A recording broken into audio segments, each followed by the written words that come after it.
नमस्कार दोस्तों, ज्ञान गंगा विद्यालय की ओर से ऑनलाइन पढ़ाई के अंतर्गत आप सभी का कक्षा 12 में हार्दिक स्वागत है। मैं हूं शरद सर और आज हमारा विषय सांख्यिकी के बारे में पढ़ेंगे। दोस्तों, हमने सूचकांक के बारे में पढ़ा था, खास करके सामान्य सूचकांक के बारे में पढ़ा था। आज सूचकांक की परिभाषा देखते हैं।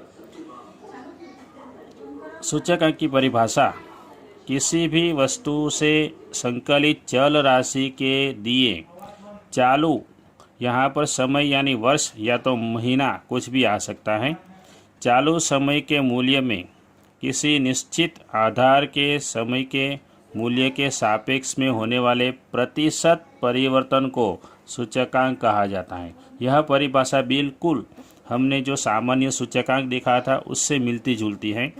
एक और चीज़ है, सूचकांक एक सापेक्ष माप होने के कारण वह इकाई मुक्त होता है, इसकी भी हमने चर्चा की थी। आज हम नई चीज़ें सीखने वाले हैं कि आधार वर्ष का उपयोग करके सूचकांक 3 प्रकार से ज्ञात कर सकते हैं। पहला प्रकार है अचल आधार की विधि, जो आज हम सीखेंगे। उसके बाद औसत अचल आधार की विधि और तीसरा है पारंपरिक आधार की विधि। वैसे तो 2 विधियाँ होती हैं, लेकिन औसत अचल आधार की विधि हमने एक तीसरी विधि के रूप में ऐड कर दी है। दोस्तों, अचल आधार की विधि के बारे में विस्तार से देखते हैं। अचल आधार की विधि से सूचकांक ज्ञात करने के लिए उसका सूत्र है चालू वर्ष का मूल्य, वर्ष अथवा तो महीने का मूल्य बटे आधार वर्ष का मूल्य गुणा 100। चालू वर्ष का जो मूल्य होता है उसे P1 कहेंगे और आधार वर्ष का जो मूल्य होता है उसे P0 गुणा 100। यहाँ पर भी मैंने लिख कर रखा हुआ है P1 क्या होता है और P0 क्या होता है। हम उदाहरण 1 को समझते हैं। किसी एक विस्तार में गेहूं के थोक मूल्य की जानकारी निम्न अनुसार है। इस सूचना को वर्ष 2005 को आधार वर्ष लेकर, मैंने यहाँ पर खास नोट किया हुआ है, वर्ष 2005 को आधार वर्ष लेकर, आधार वर्ष कौन सा है वो हमें ध्यान में रखना है। शेष वर्षों के लिए सूचकांक तैयार कीजिए। हमें इसमें सूचकांक ज्ञात करना है, उसका सूत्र भी हमने भी देखा P1 बटे P0 गुणा 100। इस सूचकांक से गेहूं का वर्ष 2013 के लिए मूल्य में हुई प्रतिशत वृद्धि को ज्ञात कीजिए। यह हमारा सवाल है। वर्ष 2005 से लेकर 2013 और गेहूं के प्रति क्विंटल का मूल्य भी दिया गया है। 1650 रुपये से लेकर 1950 रुपये तक के उसके मूल्य दिए गए हैं और इसमें हम लोग सूचकांक ज्ञात करेंगे। देखते हैं उदाहरण नंबर 1। दोस्तों, मैंने ये सवाल तैयार करके रखा हुआ है। हमने सवाल में पढ़ा हुआ था आधार वर्ष 2005 और आधार वर्ष में दिया गया मूल्य था 1650 रुपये, उसे हम P0 कहेंगे। आगे बढ़ते हैं। 2005 के लिए मूल्य P1 हमारे पास दिया हुआ है। मूल्य P1 1650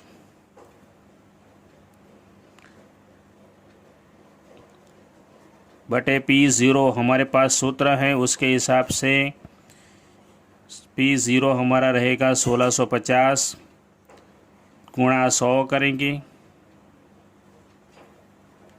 तो हमें मिलता है 100।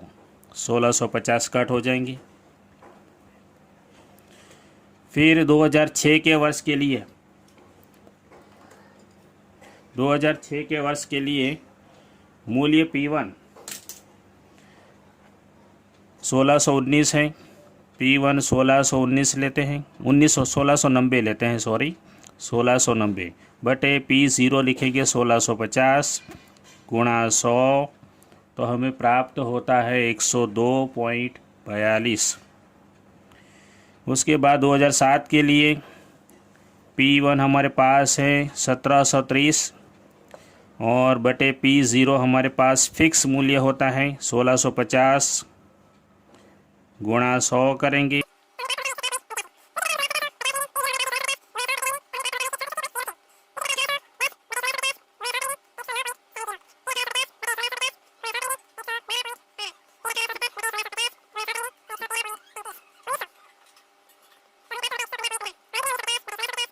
गुणा 100 तो हमें प्राप्त होता है 118 पॉइंट। दोस्तों, सभी में बटे में 1650 ही आएगा। यह हमारा आधार वर्ष का मूल्य है। सूत्र में P0 1650 सभी में एक समान रहेगा। सिर्फ P1 हमारे पास बदलता रहेगा, यहाँ से लेकर यहाँ रखना है और कैलकुलेटर से आप लोग पूरा हल प्राप्त कर सकते हैं। बहुत ही आसान तरीका है। इसके जैसे कुछ सवाल हम उदाहरण में से करेंगे। अब हमें एक और चीज़ हमें ज्ञात करनी है, प्रतिशत वृद्धि। प्रतिशत वृद्धि के लिए हमारे पास 2013 के वर्ष में प्रतिशत वृद्धि की बात की गई है तो 118.18 लेंगे, उसमें से 100 माइनस करेंगे तो हमें 2013 में प्रतिशत वृद्धि मिलेगी 18.18%। सवाल में 2013 पूछा गया है, इसीलिए 2013 का हमने मूल्य यहाँ पे रखा हुआ है, सूचकांक लिया यहाँ पे।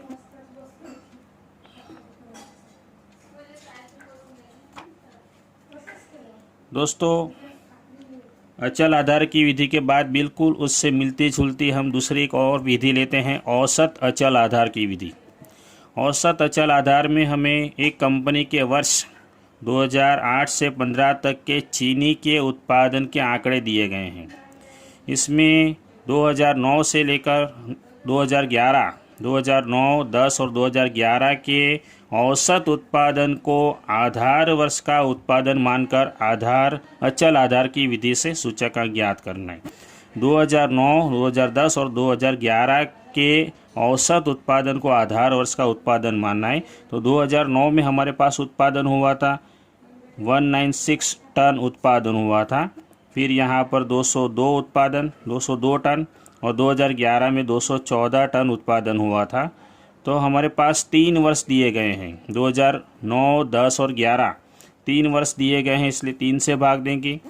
तो 3 से भाग देने पर यहाँ पर टोटल पहले होता है 612/3, उसे 3 से भाग देने पर हमें प्राप्त होता है 204। यह हमारा P0 हो गया। अब बिल्कुल हमने अभी जो अचल आधार की विधि से हल किया था, बिल्कुल उसी प्रकार से यह हल हम प्राप्त करेंगे। तो हमने देखा कि P0 का मूल्य हमें मिला था, औसत मूल्य मिला था 204, और हमारे पास 2008 में, 9 में, 10 में, वहाँ से लेकर 2015 तक उत्पादन हमें 1000 टन में दिया गया है। यह हमारा P1 का मूल्य रेडी है। बिल्कुल हमने आगे की विधि की थी, बिल्कुल उसी प्रकार हम विधि करेंगे। तो P1 हम लेंगे 186/P0 लेंगे 204 गुणा 100 करेंगे तो हमें प्राप्त होता है 91.18। फिर हम P1 लेंगे 196 बटे हमारा P0 है 204 गुणा 100 करेंगे तो हमें प्राप्त होता है 96.08। उसके बाद P1 लेंगे 202। यह हल बिल्कुल अचल आधार की विधि के जैसा ही हुआ, मात्र हमें P0 औसत विधि से ज्ञात करना है। P0 हमारे पास है 204 गुणा 100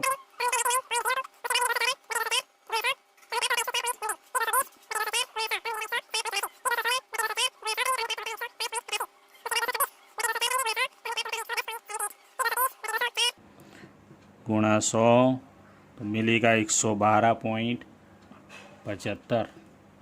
इसमें सिर्फ हमारा P0 ज्ञात करने का तरीका अलग होता है, बाकी सभी विधि बिल्कुल अचल आधार की विधि के जैसी हैं। यह हमारा दूसरा प्रकार हुआ। आगे बढ़ते हैं तीसरे प्रकार की ओर। तीसरा प्रकार है हमारा परंपरित आधार की विधि। उसका सूत्र है चालू वर्ष का चल मूल्य बटे गत वर्ष का चल मूल्य। यहाँ पर गत के ऊपर मैंने निशान किया हुआ है। हमने आगे का जो सूत्र देखा था, अचल आधार की विधि का जो सूत्र था, उसमें यहाँ पर आधार वर्ष का सूत्र लिखा हुआ था। अब यहाँ पे आएगा गत वर्ष का मूल्य गुणा 100, P1 बटे P0 गुणा 100 वही सूत्र है, मात्र यहाँ पे आधार वर्ष के बदले अब आएगा गत वर्ष का मूल्य। आगे देखते हैं उदाहरण नंबर 4। एक कंपनी के वर्ष 2014 के प्रत्येक 2 मास के शेयर के बंद होने वाले मूल्य हमें दिए गए हैं। इसके आधार पर हमें परम्परित आधार की विधि से हमें सूचकांक ज्ञात करना है।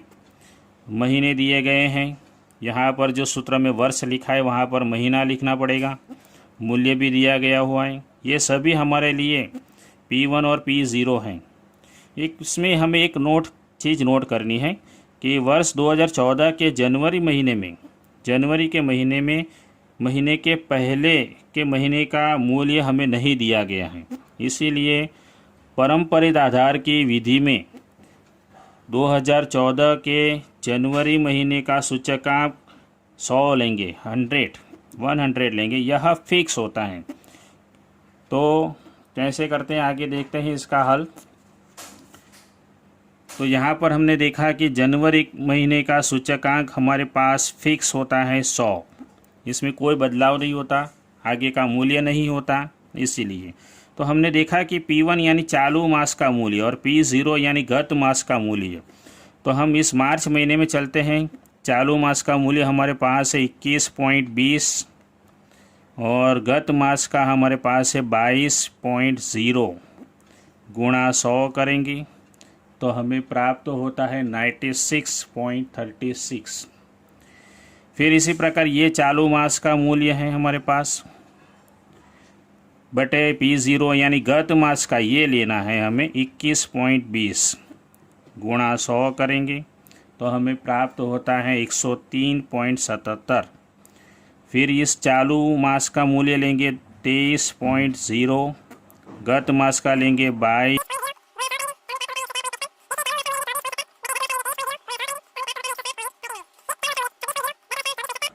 गुणा 100 करेंगे तो हमें मिलता है 105.26। तो दोस्तों हमने इस प्रकार 3 रीतियों का अभ्यास किया है। अचल आधार की विधि, दूसरी औसत अचल आधार की विधि और तीसरी परम्परित आधार की विधि। और तीनों विधियों के आधार पर हम आप लोगों को होमवर्क देंगे और इन तीनों सवालों को देखकर आप लोगों को होमवर्क करना भी है। कुछ सवाल ऐसे भी हैं जिसमें हमें एक ही सवाल में तीनों विधियों को करना है, तो आप लोग तीनों विधियों को अलग अलग भी कर सकते हैं या एक ही पेज पर लंबा सा बॉक्स बना के तीनों विधियों को एक साथ भी कर सकते हैं। तो आप लोग होमवर्क निश्चित रूप से करिए। धन्यवाद।